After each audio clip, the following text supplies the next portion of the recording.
करेंगे हम non ideal reactor की। तो हमने अब तक आइडियल रिएक्टर्स पढ़ लिए हैं, ठीक है। आइडियल रिएक्टर के अंदर हमने पढ़ा है कि आइडियल रिएक्टर के अंदर हमने मटेरियल बैलेंस करके हमने उनकी डिजाइन इक्वेशन निकाल ली है, हमने उनसे कितना कन्वर्जन मिलेगा हमने ये निकाल लिया है, क्या कॉम्बिनेशन यूज करेंगे हमने ये निकाल लिया है, रिएक्टर पीएफआर को सीएसटीआर के साथ जोड़ेंगे तो क्या होगा, पीएफआर को जोड़ेंगे तो क्या होगा, सीएसटीआर को जोड़ेंगे तो क्या होगा। आइडियल रिएक्टर के अंदर हमारे पास में सारे के सारे अजम्पशंस हमारे खुद के थे। आइडियल रिएक्टर्स के अंदर हमने सारी की सारी चीजें आइडियल मान ली कि ये मेरा आइडियल चीज है, ये ऐसे ऐसे है कि इस कॉम्बिनेशन से क्या होगा, इस कॉम्बिनेशन से क्या होगा। मेरे पास में एक सेट पैटर्न था, एक काइनेटिक्स थी, एक मॉडलिंग इक्वेशन थी मेरे पास में। बट नॉन आइडियल रिएक्टर में ऐसा कुछ नहीं है। एक पर्टिकुलर आपको, जैसे ये वेसल है, इसको ऐसे दे दिया जाएगा, दिस इज वेसल, और आपको ये रिएक्शन करनी है और आपको इस तरीके का एक रिएक्टर का डिजाइन करना है आपको, ठीक है, इस तरीके से। बट आपके पास में कोई मॉडलिंग इक्वेशन नहीं है, आपके पास में सेट पैटर्न नहीं है। आइडियल रिएक्टर्स के अंदर मैं नॉन आइडियल रिएक्टर और आइडियल रिएक्टर को हमने कैसे डिफाइन किया था, बेसिकली रेजिडेंस टाइम पे। सो ये मेरा आइडियल रिएक्टर है। मैंने क्या डिफरेंस बताया था आइडियल रिएक्टर और नॉन आइडियल रिएक्टर के अंदर, कि मान लीजिए ये मॉलिक्यूल 1 pm पे एंटर करता है, ये 2 pm पे बाहर आता है, ये 3 pm पे एंटर करता है, ये 4 pm पे बाहर आता है। तो इसका जो रेजिडेंस टाइम है, देखिए दोनों का 1 आवर, दोनों का ये रेजिडेंस टाइम 1 आवर है। दोनों का रेजिडेंस टाइम क्या है, 1 आवर। अगर मैं बात करूं नॉन आइडियल रिएक्टर की, तो नॉन आइडियल रिएक्टर की अगर मैं बात करूं तो ये मान लो 1 pm पे एंटर करते हैं और ये 2 pm पे बाहर आता है, इसका रेजिडेंस टाइम हो गया मेरे पास में 1 आवर। और अगर ये मान लो 4 pm पे एंटर करता है, तो ये मान लो आता है मेरा 7 pm पे, तो ये मेरा क्या होगा, residence time 3 hour. So every molecule spend different residence time, every molecule spend, हर एक मॉलिक्यूल स्पेंड करता है अलग अलग residence time in the case of non ideal reactor, in the case of non ideal reactor, in the case of non ideal reactor and in the ideal reactor. Ideal reactor के अंदर मेरे पास में modelling equation है, मेरे पास में kinetic equation है, मेरे पास में एक सेट पैटर्न है। कहने का मतलब है कि अगर मैंने आइडियल रिएक्टर के अंदर ये इनपुट दी है तो मुझे पता है कि इसकी आउटपुट क्या आएगी, बिकॉज मेरे पास में मॉडलिंग इक्वेशन है, इसकी मेरे पास में मॉडलिंग इक्वेशन है। बट नॉन आइडियल रिएक्टर के अंदर मुझे पता नहीं कौन मॉलिक्यूल कितना टाइम स्पेंड कर रहा है, तो मेरे पास में कुछ भी आइडिया नहीं है, मेरे पास में कोई no modelling equation, no kinetics. तो अगर मैंने ये इनपुट दिया है तो मुझे नहीं पता कि इसका आउटपुट क्या आएगा, मुझे नहीं पता नॉन आइडियल रिएक्टर का मेरे पास में क्या आउटपुट आएगा, because I have no modelling equation and no kinetics. Clear? इतना समझ में आया है? चीजों को समझने की कोशिश कीजिए, क्वेश्चन सोल्व हो जाएगा, क्वेश्चन सोल्व होने में प्रॉब्लम नहीं है। बट नॉन आइडियल रिएक्टर जो है इंटरव्यू पॉइंट ऑफ व्यू से बहुत इंपॉर्टेंट है, इंटरव्यू पॉइंट ऑफ व्यू से बहुत इंपॉर्टेंट है नॉन आइडियल रिएक्टर, बिकॉज आपको प्रैक्टिकली आपको नॉन आइडियल रिएक्टर के साथ ही डील करना है, दैट्स इट, ठीक है। सो मेरे पास में रेजिडेंस टाइम के बेसिस पे मैंने इनको डिफरेंशिएट किया। फर्स्ट थिंग, सेकंड थिंग, मेरे पास में इसका सेट पैटर्न है, मॉडलिंग इक्वेशन है, मेरे पास में यहाँ का कुछ भी नहीं है, यहाँ का कुछ भी नहीं है, ठीक है। इतनी बात समझ में आई? तो मुझे क्या करना है, बेसिकली मुझे नॉन आइडियल रिएक्टर को आइडियल रिएक्टर के सहायता से डिजाइन करना है, ठीक है। कैसे करेंगे? देखिए, सारा का सारा फंडा जो है आपका, वो आपका आता है बैक मिक्सिंग का, ठीक है। जैसे मान लीजिए मेरे पास में ये रिएक्टर है, अब मॉलिक्यूल इस रिएक्टर के अंदर जितना टाइम स्पेंड करेगा उतने रिएक्शन में पार्टिसिपेट करेगा, उतना ही आपके रिएक्शन को इफेक्ट करेगा, उतना ही आपका प्रोडक्ट के डिस्ट्रीब्यूशन में फर्क डालेगा। क्लियर है कि जितना भी अंदर रिएक्टर नंबर आपका मॉलिक्यूल स्पेंड करेगा उतना ही रिएक्शन के अंदर पार्टिसिपेट करेगा एंड उतना ही आपका प्रोडक्ट पे फर्क पड़ेगा, कन्वर्जन पे फर्क पड़ेगा। तो बैक मिक्सिंग क्या करता है? बैक मिक्सिंग रेजिडेंस टाइम को बढ़ा देता है बेसिकली, ठीक है। तो मेरे पास में दो आइडियल रिएक्टर है, मेरे पास में एक पीएफआर है, एक मेरे पास में सीएसटीआर है। एक मेरे पास में पीएफआर है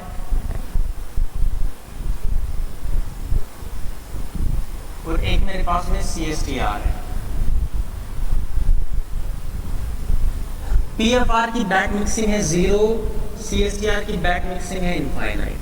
PFR की बैक मिक्सिंग है 0, CSTR की बैक मिक्सिंग है इनफाइनाइट। सो अब मैं जो अपना नॉन आइडियल, अब मेरे पास में देखिए बैक मिक्सिंग की एक मेरे पास में मिनिमम से मिनिमम और मैक्सिमम से मैक्सिमम वैल्यू आ गई है। मतलब मेरे पास में दो ऐसी चीजें हैं, एक्सट्रीम वैल्यूज हैं जिनके बीच में मैं काम कर सकता हूं। तो नॉन आइडियल रिएक्टर को मैं डिजाइन करूंगा तो बेसिकली यहां कहीं बीच में उसकी बैक मिक्सिंग होगी, ठीक है। मैं नॉन आइडियल रिएक्टर को डिजाइन करता हूं, बैक मिक्सिंग के बेसिस पर डिजाइन कर रहा हूं मान लो मैं, तो कहीं बीच में यहां पे लाई करेगा, आपका बीच में लाई करेगा 0 से इनफाइनाइट आपकी बैक मिक्सिंग है। तो कहने का मतलब क्या हुआ, मैं मान लो मेरे पास में कोई सेट पैटर्न नहीं है, तो मान लो मैं ऐसे इसको रिप्रेजेंट कर रहा हूं नॉन आइडियल रिएक्टर को। So non ideal reactor is the function of combination of PFR and the CSTR। This is the non ideal reactor. Non ideal reactor is the function of combination of ideal reactor, और you can say non ideal reactor is the combination of ideal reactors. You can say so. ठीक है, you can say so, right? So यहाँ की back mixing क्या है 0, यहाँ की back mixing क्या है infinite. So non ideal reactor is the combination of ideal reactors, ठीक है। तो इस नॉन आइडियल, अगर मेरे पास में इनपुट, अगर मैं दोनों में इनपुट सेम डालता हूं एंड मुझे सेम आउटपुट मिलती है, मुझे सेम आउटपुट मिलती है, अगर मैं सेम इनपुट डालता हूं और मुझे सेम आउटपुट मिलती है, तो भैया मैं कह सकता हूं कि क्या कह सकता हूं, मान लो सेम आउटपुट मतलब सेम टेम्परेचर प्रेशर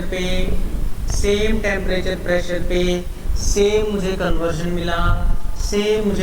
मिला, तो मैं क्या कह सकता हूं, performance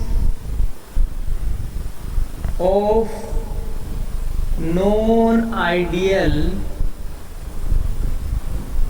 reactors, the performance of non-ideal reactors is replica of ideal reactors। समझ रहे हो मेरी बात? अगर इन दोनों की परफॉर्मेंस सेम है, चलो एक कहानी बताता हूँ आपको, मैं छोड़ो पढ़ाई बड़े छोड़ते हैं, एक कहानी बताऊँ मुझे। देखो श्री राम जो थे,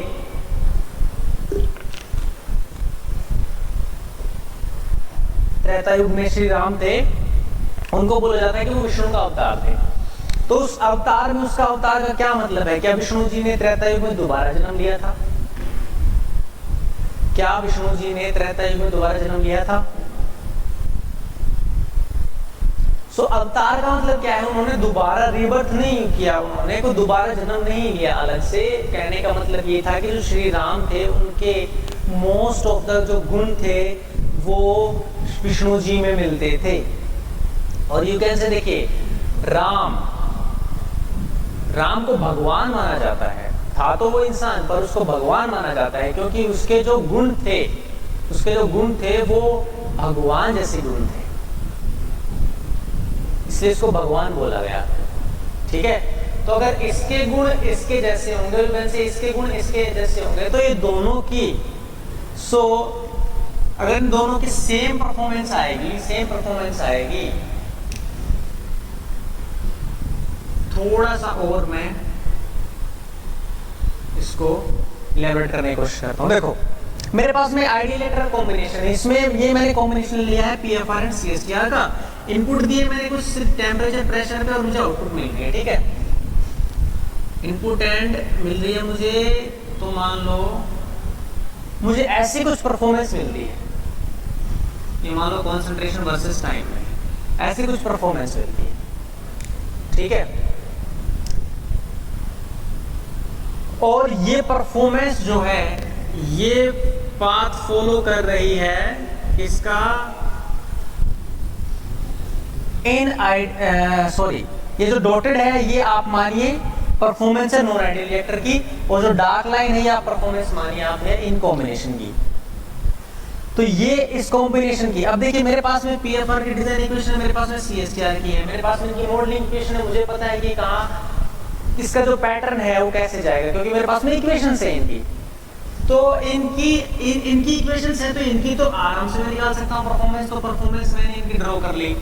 अब मैंने इसमें चेंजेस कर करके मैंने इनकी परफॉर्मेंस निकालने की कोशिश की। तो मान लो ये डॉटेड लाइन इसकी परफॉर्मेंस आई है, तो इसकी परफॉर्मेंस मैच हो रही है, बिल्कुल मैच हो रही है। तो यू कैन से कि performance of non ideal reactor is the replica of the performance of the ideal reactors. अब मेरे पास में इनकी परफॉर्मेंस सीएसटीआर की वॉल्यूम घटा के या पीएफआर की बढ़ा के या पीएफआर की घटा के सीएसटीआर की बढ़ा के, ऐसे मैं कॉम्बिनेशन यूज करके अपनी परफॉर्मेंस निकाल लूंगा। तो एक टाइम पे मुझे पता लग जाएगा कि इस राइट कॉम्बिनेशन से मेरा ये परफॉर्मेंस आ रही है। नाउ नॉन आइडियल रिएक्टर को with the help of ideal reactor मैं क्या कर सकता हूँ, डिजाइन कर सकता हूँ। मेरे पास में मॉडलिंग इक्वेशंस भी हैं, मेरे पास में एक सेट पैटर्न भी है, ठीक है। मेरे पास में मॉडलिंग इक्वेशन भी है, मेरे पास में सेट पैटर्न भी है। आई होप क्लियर है कि नॉन आइडियल रिएक्टर और आइडियल रिएक्टर को हम कैसे एक दूसरे से रिलेट कर रहे हैं, ठीक है। Ideal reactor and non ideal reactor को हम कैसे रिलेट कर रहे हैं, ठीक है भाई। अब देखते हैं causes of non ideality. Non ideality आई क्यों, किस वजह से? तो जिस चीज से आपका रेजिडेंस टाइम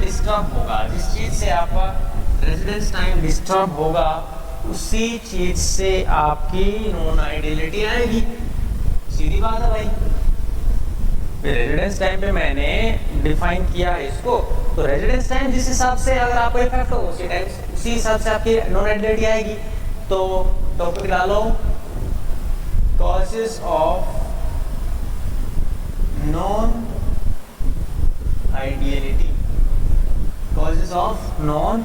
आइडियलिटी, ठीक है। तो पहला क्या है आपका डेड जोन, दूसरा क्या है आपका बाईपासिंग, ठीक है। तीसरा क्या बोल सकते हैं, टर्बुलेंसी। क्लियर? डेड जोन क्या होता है आपका, मान लीजिए आपके पास में एक रिएक्टर है, ये आपका एक रिएक्टर है, ठीक है। सो यहाँ पे इन कॉर्नर्स पे डेड जोन का क्रिएट हो जाना है, डेड जोन का क्रिएट हो जाना, इसका क्रिएट हो जाना। अब क्या है, ये मॉलिक्यूल जो है ये इस डेड जोन के अंदर ट्रैप हो चुके हैं इसके अंदर। ये अब ये ना तो रिएक्शन में पार्टिसिपेट कर देते हैं, इनको ट्रैप हो गए हैं, और ना ये रिएक्शन में पार्टिसिपेट करते हैं, ना ये बाहर निकल पाते हैं, ना ही तो मॉलिक्यूल रिएक्ट होकर बाहर निकल पाते हैं। तो डेड जोन जो बेसिकली मॉलिक्यूल्स को ट्रैप कर लेता है, ट्रैप हो गए मॉलिक्यूल, ठीक है, राइट।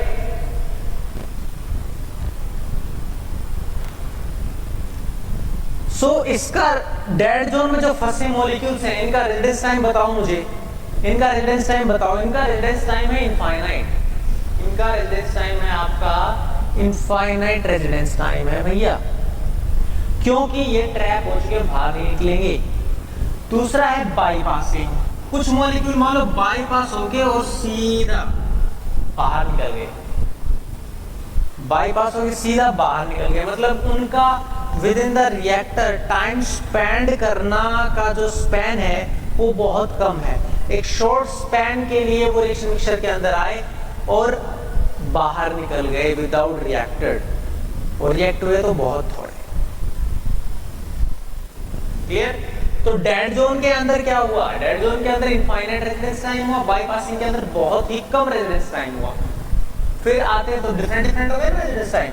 फिर बात करते हैं टर्बुलेंसी की। टर्बुलेंसी मतलब अगर वोर्टेक्स क्रिएट हो जाए तो, जैसे हम सिंक में पानी जाता है, तो सिंक में पानी जब नीचे जाता है तो वो वोर्टेक्स क्रिएट होता है। अगर आप एक कागज का टुकड़ा छोटा सा काट के वो उस पर अगर डाल देंगे तो घूमता रहेगा। ऐसा नहीं कि वो सीधा का सीधा नीचे चला जाएगा, नहीं, वो लेयर पे घूमता रहेगा जब तक वो घूम के पूरा पानी खत्म नहीं हो जाता, फिर वो नीचे जाएगा। तो उसका रेजिडेंस टाइम क्या है? बढ़ गया रेजिडेंस टाइम उसका। Clear? So these are the main reason of the non ideality. मतलब जिस भी टर्म से, जिस भी चीज से अगर रेजिडेंस टाइम पे फर्क पड़ता है आपका, मॉलिक्यूल में देखो डेड जोन में फंस गया तो इनफाइनाइट, बाईपासिंग में आ गया तो बहुत कम, टर्बुलेंस में आ गया तो रेजिडेंस टाइम थोड़ा बढ़ गया उसका। तो जिस भी कारण की वजह से रेजिडेंस टाइम फर्क पड़ता है उसको हम बोलते हैं उसकी वजह से नॉन आइडियलिटी आती है आपकी। ठीक है?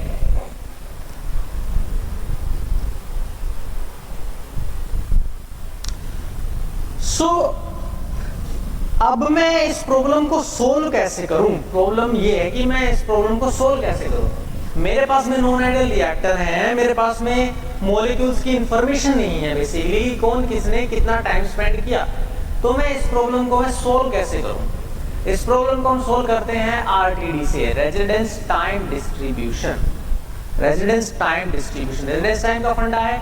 तो रेजिडेंस टाइम डिस्ट्रीब्यूशन कर्व अगर मैं प्लॉट कर लूं तो बेसिकली मॉलिक्यूल्स ने कितना टाइम स्पेंड किया वर्सेस कॉन्सेंट्रेशन। अगर मेरे पास में दो डेटा आ गए तो मैं आरटीडी प्लॉट कर लूंगा। Residence time distribution curve plot कर लूंगा, वहां से मुझे रेजिडेंस टाइम और कॉन्सेंट्रेशन के डेटा मिल जाएगा। Now I can do anything because मेरे पास में क्या आ गया? डेटा आ गया, प्लॉट आ गया बेसिकली मेरे पास में। ठीक है, एक पाथ आ गया बेसिकली मेरे पास में। ठीक है? तो